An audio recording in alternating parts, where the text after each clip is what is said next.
এরপরে যে জিনিসটা খুব ইম্পর্টেন্ট সেটা হচ্ছে বাচ্চার বয়স।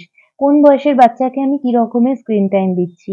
একটা স্ক্রিন টাইম আমরা খুব ইজিলি যেটা করি যে একদম ছোট বাচ্চাকে স্ক্রিনের সামনে এক্সপোজ করে দেওয়া। বিভিন্ন রকমের রাইমস আজকাল মোবাইল, YouTube এ আমরা খুব ইজিলি পেয়ে যাই। খুব ইজিলি এগুলো এভেইলেবল।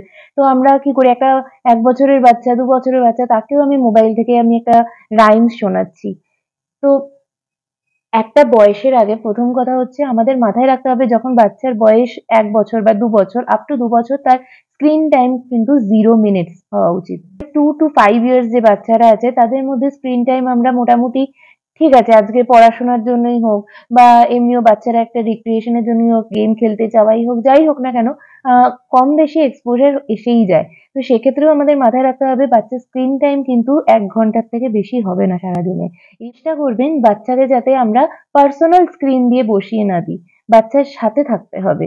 সেটা কোনো সিবলিং থাকতে পারে, কোনো কাজিন থাকতে পারে, বাবা-মা থাকতে পারে, যেই হোক কাউকে একজনকে থাকতে হবে। তার কারণ হচ্ছে এই ইন্টারেকশনটা মোবাইলের সাথে, ট্যাবলেটের সাথে আমাদের এই ইন্টারেকশনটা যেন ওয়ান ওয়ে না হয়। বাচ্চাকে স্টিমুলেট করুন। কি দেখলে? কেন হলো? ওই ওই বাচ্চাটার সাথে কি হলো? সে কেন কাঁদছে? এই বাচ্চাটা কেন কাঁদছে? ওই বাচ্চাটা কেন হাসছে?